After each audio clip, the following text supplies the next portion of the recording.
کو جو بھی انسان دیکھتا ہے یا اس کے بارے میں جو سنتا ہے تھوڑی دیر کے لیے اس کا دماغ ٹھپ سے رک جاتا ہے اور یہ سوچنے پر مجبور ہو جاتا ہے کہ ایسا کیسے ممکن ہے۔ اگر اس کے فیملی ممبر اسے کھانا کھانے کے لیے کہتے ہیں کہ آپ کھانا کھا لیجئے تو پلٹ کر وہ یہی جواب دیتا ہے کہ آپ کھانا کھا لیجئے۔ اس لڑکے کے بارے میں جو میں اب آپ کو بتانے والا ہوں اسے سن کر آپ کو شوق لگنے والا ہے اور آپ ایک بار کو تو یہ کہیں گے کہ میں جھوٹ بول رہا ہوں۔ دوستو اس اوتھیس بیماری کا شکار یہ لڑکا حافظ کل قرآن ہے اور ایسا حافظ کل قرآن ہے کہ آپ جو بھی سوال کرتے ہیں اس کا بغیر سوچے سمجھے جواب دے دیتا ہے۔ دوستو جب خدا کسی چیز کا ارادہ کرتا ہے تو ناممکن کام بھی ممکن میں بدل جاتا ہے۔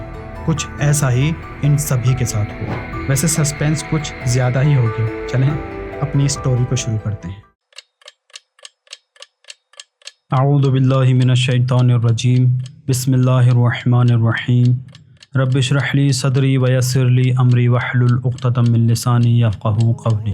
دوستو صلاح الدین سواری جو ابھی 18 سال کا ہے 2024 کے ماہ مبارک رمضان میں محفل ٹی وی کے ایپیسوڈ میں جس کا ذکر میں پہلی ویڈیو میں کر چکا ہوں ایک سوال پوچھا جاتا ہے۔ یہ محفل ٹی وی کے پلان میں نہیں تھا، بس اتفاق سے یہ سوال پوچھا جاتا ہے اور اس کا جواب دینے کے لیے ایک 18 سال کا لڑکا کھڑا ہوتا ہے اور وہاں پوچھے گئے سوال کا جواب دیتا ہے۔ خداوند کریم جو ابھی تک ان کی دعاؤں کو قبول نہیں کر رہا تھا، اب وہی دعاؤں کا قبول کرنے والا اس پریوار کے دلوں میں موجود دعاؤں کو اسی محفل کے کچھ لوگوں کے ذریعے پوری کرنے جا رہا ہے۔ یہ کہانی کچھ یہاں سے شروع ہوتی ہے۔ محفل ٹی وی کے ان ایپیسوڈ میں ایک رسالت بوزری صاحب ہیں اور وہ کچھ ایسے گمان کے بارے میں بات کر رہے تھے جو حرام ہوتے ہیں۔ جیسے ہی یہ بات وہاں بیٹھے ہوئے ججز میں سے حجت الاسلام مولانا غلام رضا قاسمیان سنتے ہیں، فوراً رسالت بوزری صاحب سے مخاطب ہو کر کہتے ہیں، شاید آپ کو یہ بات نہیں پتا کہ جس بارے میں آپ بات کر رہے ہیں اس سے ریلیٹڈ قرآن میں آیت موجود ہے۔ مولانا غلام رضا صاحب کہتے ہیں کہ اللہ نے اسی آیت میں گمان کے بعد غیبت کا بھی ذکر کیا ہے جو بڑے گناہوں میں شمار ہوتی ہے۔ اس بارے میں یہاں موجود ججز کے درمیان کافی چیزیں ڈسکس ہوتی ہیں۔ اچانک مولانا غلام رضا صاحب اپنی جگہ سے کھڑے ہوتے ہیں اور لوگوں کی طرف رخ کر کے ایک سوال کرتے ہیں۔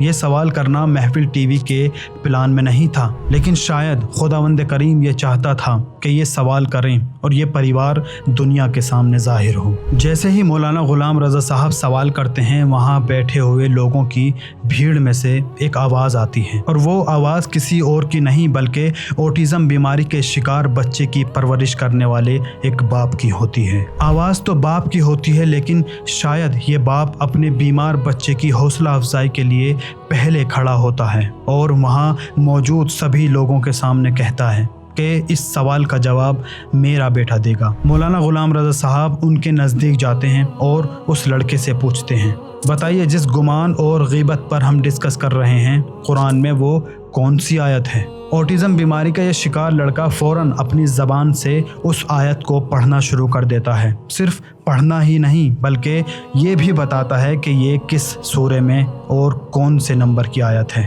یا ایھا الذین آمنوا ادامہ ولا تجسسوا ولا يغتب بعضكم بعضا أيحب أحدكم أن يأكل لحم أخيه ميتا فكرهتموه. بارك الله بارك الله احسنت بارک الله. احسنت.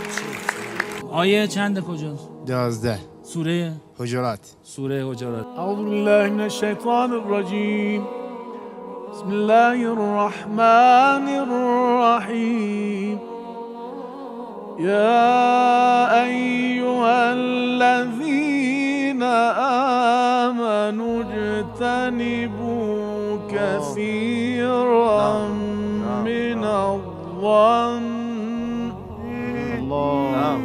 اجتنبوا كثيرا من الظن إن بعض الظن إثم ولا تجسسوا ولا يغتب بعضكم بعضا ولا يغتب أيحب أحدكم أن يأكل لحم أخيه ميتا فكرهتموه كرهتموه. الله بلّا کیونکہ اس لڑکے کی حرکات عام لوگوں سے الگ تھیں، مولانا غلام رضا صاحب لڑکے کے والد گرامی سے پوچھتے ہیں کہ کیا آپ کا بیٹا بیمار ہے؟ تو والد محترم کہتے ہیں کہ جی ہاں، یہ اوٹیزم بیماری میں مبتلا ہے۔ مریضی اوتیسم ہے۔ دوستو، اوٹیزم بیماری سے متعلق کچھ ڈاکٹر کی ویڈیوز میری پچھلی ویڈیو میں موجود ہیں، انہیں آپ دیکھ سکتے ہیں۔ مولانا غلام رضا صاحب پھر پوچھتے ہیں کہ کیا یہ لڑکا حافظ کل قرآن ہے؟ والد محترم کہتے ہیں کہ جی ہاں، یہ حافظ کل قرآن ہے۔ جیسے ہی وہاں لوگوں کو پتہ چلتا ہے کہ اس لڑکے نے اوٹیزم بیماری کی حالت میں ہی پورا قرآن حفظ کر لیا، تعجب کرنے لگے۔ وہیں موجود رسالت بوزری صاحب اس پریوار کو اسٹیج پر آنے کی دعوت دیتے ہیں۔ دوسری طرف اسٹیج پر پہنچنے کے بعد مولانا غلام رضا صاحب بھی اس خوشی میں ان لوگوں کو ہدیہ دیتے ہوئے نظر آتے ہیں۔ رسالت بوزری صاحب والد محترم سے پوچھتے ہیں کہ آپ کے بیٹے نے پورا قرآن کیسے حفظ کیا؟ کیا اس کو کسی استاد کے پاس بھیجا تھا یا آپ کے پریوار میں سے کسی نے حفظ کرایا؟ لڑکے کے والد محترم کہتے ہیں ہم نے اپنے بیٹے کو کسی کے پاس بھی نہیں بھیجا، بلکہ اس نے سن کر پورے قرآن کو حفظ کر لیا تھا۔ رسالت بوزری صاحب پریشان ہو جاتے ہیں اور تعجب کرتے ہیں، پھر لڑکے کے والد محترم سے کہتے ہیں اب آپ خاموش رہیے گا، میں آپ کے بیٹے سے سوال کرنا چاہتا ہوں۔ اب رسالت بوزری اوٹیزم بیماری کے شکار اس لڑکے سے سوال کرتے ہیں کہ آپ نے قرآن کو کیسے حفظ کیا؟ یہ لڑکا یعنی صلاح الدین سواری بس یہ جواب دیتا ہے، حافظ کل قرآن۔ طلعتین جان چجوری قرآن حفظ کردی؟ حافظ کل قرآن۔ پھر رسالت بوزری صاحب کہتے ہیں کہ مجھے پتا ہے کہ آپ حافظ کل قرآن ہیں، میں آپ سے سوال کر رہا ہوں کہ آپ نے قرآن کو کیسے حفظ کیا؟ صلاح الدین سواری پھر جواب دیتا ہے میں نے حفظ کر لیا۔ نه چجوری حفظ کردی؟ میدونم حافظ کل حفظ کردم۔ رسالت بوزری صاحب یہاں بہت زیادہ پریشان ہو جاتے ہیں اور کہتے ہیں یہ لڑکا تو میرے سوالوں کے صحیح جواب ہی نہیں دے رہا ہے، یہ کیسا حافظ کل قرآن ہے؟ انہوں نے وہاں بیٹھے قرآن کے ماہر ججز کے ذریعے قرآن میں الگ الگ جگہ سے سوال کرائے، کبھی آیت کے بارے میں پوچھا کہ یہ کس سورے میں ہے، کبھی قرآن میں آیت کا کچھ حصہ پڑھ کر اس آیت کے آگے کا حصہ صلاح الدین سواری سے پڑھوایا۔ اسی طرح وہاں بیٹھے سبھی ججز الگ الگ سوال کرتے رہے اور صلاح الدین سواری جو اس کی خود کی زندگی کے سوالوں کے بھی جواب نہیں دے پا رہا تھا، قرآن سے ریلیٹڈ پوچھے گئے سوالوں کے جواب بغیر سوچے سمجھے فوراً دیتا رہا۔ وَلِلَّهِ مَا فِي السَّمَاوَاتِ وَمَا فِي الْأَرْضِ وَإِلَى اللَّهِ تُرْجَعُ الْأُمُورُ كنتم خير أمة أخرجت للناس.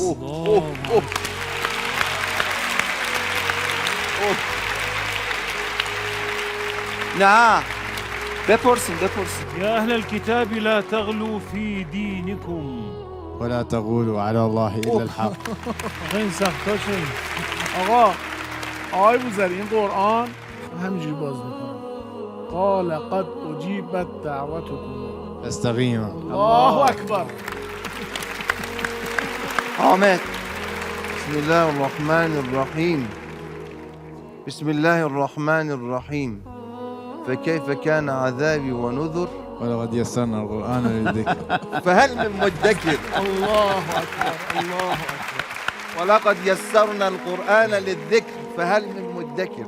بسم الله الرحمن الرحيم إن هذا القرآن يهدي للتي هي أقوم ويبشر المؤمنين الذين يعملون الصالحات. وناديناه من جانب الطور الأيمن وقربناه نجيا ووهبنا له من رحمتنا أخاه هارون نبيا.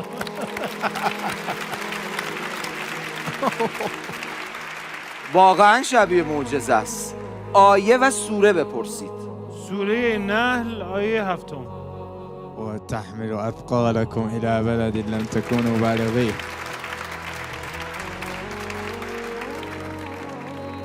آية 2 سيرة الأنعام. والذي خلقكم من طين ثم قضى أجلا وأجل مسمى عنده وما أنتم تبترون. ما شاء الله. بالعربية. بالعربية. بذار من یه لیتمن قلبی بپرسم. آیه 98 سوره کهف. فقال هذا رحمة من ربي فإذا جاء وعد ربي جعله. رسالة جان آقا یه لحظه وایسین آقا تون میخوایم بریم. بسم الله إلى القرآن. بسم الله الرحمن. فبما نقضهم ميثاقهم وكفرهم بآيات الله تمام.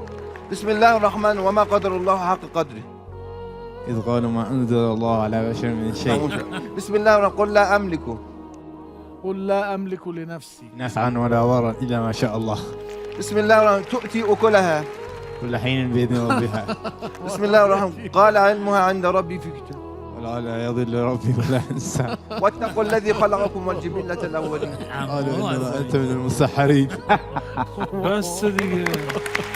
وہاں بیٹھے ہوئے بعض لوگوں نے جب یہ دیکھا کہ ایسا کیسے ممکن ہے تو خدا کی یاد میں آنکھوں سے آنسو جاری ہو گئے. اور واقعاً اس طرح کی چیزیں یاد دلاتی ہیں کہ جب خداوند کریم ارادہ کرتا ہے تو ناممکن کام بھی ممکن میں بدل جاتے ہیں. اور اس کی ایک مثال یہی آٹزم بیماری کی حالت میں پورے قرآن کو حفظ کرنا ہے. وہاں بیٹھے ہوئے ججز سوال پہ سوال کر رہے تھے اور صلاح الدین سواری مسکراتے ہوئے سب کے جواب دے رہا تھا. ججز تو مانو جیسے ان کے پیروں کے نیچے سے زمین نکل گئی ہو.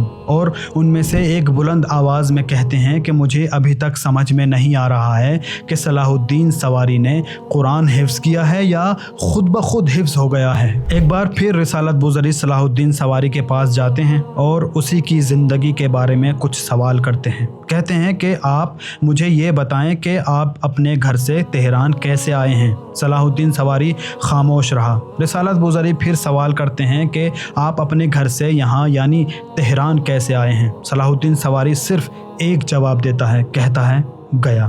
پھر رسالت بوزری کہتے ہیں کہ آپ یہاں کس چیز کے ذریعے آئے ہیں. صلاح الدین سواری پھر ایک کلمے میں جواب دیتا ہے محفل.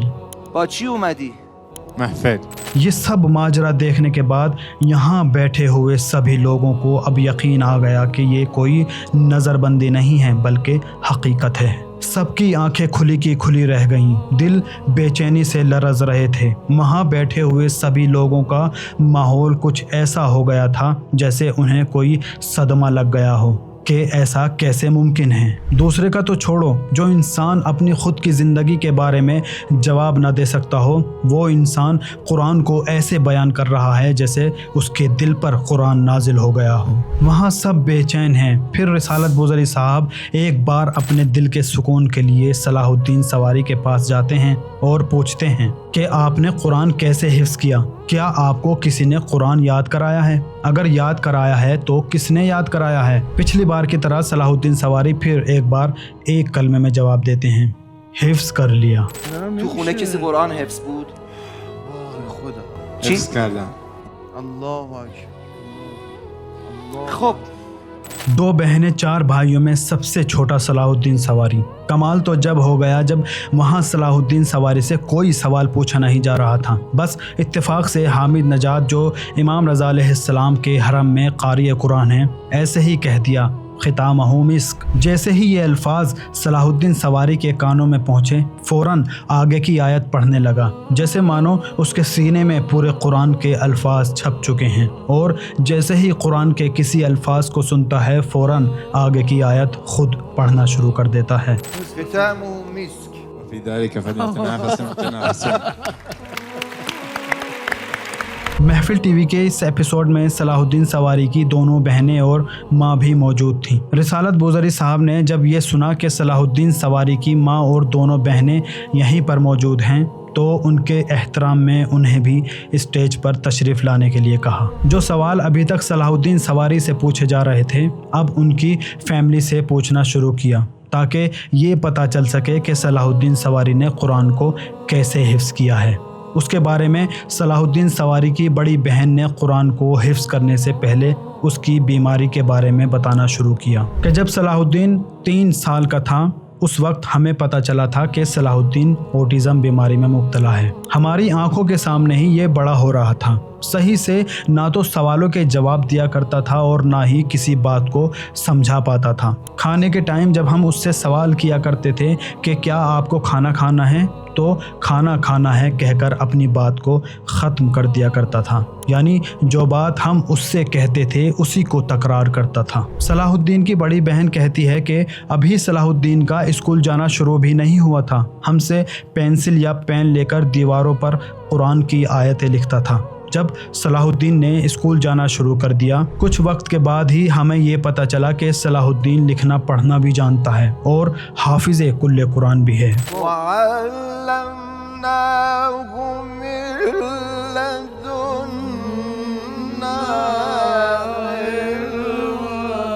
نعم أستاذ كمان من أستاذ أحمد وعلمناه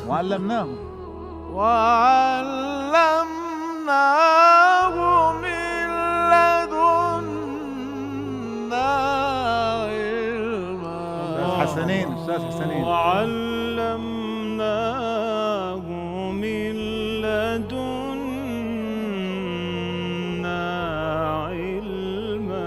الله جیسے ہی یہ سنا، وہاں بیٹھے ہوئے سبھی لوگوں کی آنکھوں سے آنسو نکلنا شروع ہو گئے۔ چلیے دوستو، اب قرآن کی برکت سے اس پریوار کے دلوں کی مرادوں کو پورا ہوتے ہوئے دیکھتے ہیں۔ رسالت بوزری صاحب صلاح الدین سواری کے والد محترم سے پوچھتے ہیں کہ آپ گھومنے کے لیے کہاں کہاں جاتے ہیں؟ وہ کہتے ہیں کہ ہمارا گھومنا بہت کم ہوتا ہے۔ پھر رسالت بوزری صاحب کہتے ہیں کہ چلیں آپ یہ بتائیں کہ آپ ایران میں گھومنے کے لیے کہاں جانا چاہتے ہیں؟ والد محترم کہتے ہیں کہ ہم مشہد امام رضا علیہ السلام کی زیارت کے لیے جانا چاہتے ہیں۔ فوراً وہاں بیٹھے ہوئے ججز میں سے حامد، جو امام رضا علیہ السلام کے حرم میں قاری قرآن ہیں، کہتے ہیں کہ ساری فیسلٹیز کے ساتھ انہیں مشہد امام رضا علیہ السلام کی زیارت پر بلانے کی ذمہ داری میں لیتا ہوں۔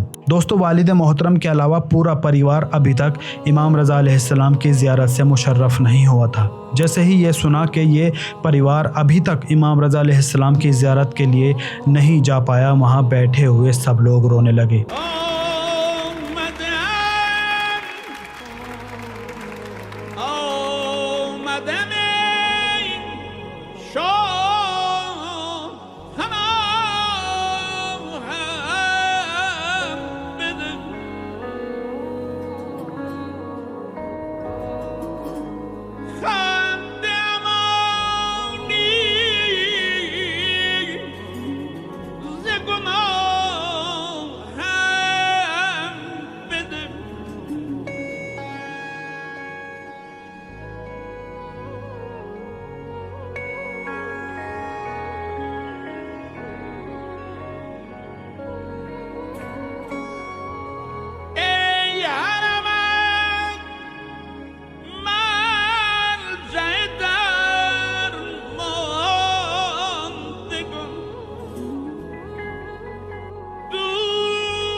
خب بفرمایید مادر، بفرمایید مادر جان بفرمایید۔ شاید جیسے ہی خدا نے یہ دیکھا کہ یہ سب لوگ اس پریوار کے لیے رو رہے ہیں، فوراً اپنی رحمت کا ایک اور دروازہ کھول دیا، اور وہاں بیٹھے ہوئے ججز میں سے جو حضرت ابو الفضل العباس علیہ السلام کے حرم میں قاری قرآن ہیں، کھڑے ہو کر ادب و احترام سے کہتے ہیں امام رضا علیہ السلام کے حرم میں جانے کے لیے اس پریوار کو امام جواد علیہ السلام سے اجازت لے کر آنا چاہیے۔ دوستو، یہ پریوار عراق کے بارڈر کے پاس اہواز میں رہتا ہے، تو رسالت بوزری صاحب ان کے پاس آتے ہیں اور کہتے ہیں کہ کیا آپ کبھی عراق کربلا نجف سامرہ کاظمین زیارت کے لیے گئے ہیں؟ صلاح الدین سواری کے والد محترم کہتے ہیں کہ صرف میں گیا ہوں، میرے علاوہ میری فیملی کا کوئی ممبر نہیں گیا۔ خادم حضرت ابو الفضل العباس علیہ السلام قاری قرآن کہتے ہیں کہ اس پریوار کی عراق میں سبھی مقدس جگہ کی زیارت کے لیے ساری ذمہ داری میں اٹھاؤں گا۔ والسلام علیکم ورحمۃ اللہ وبرکاتہ۔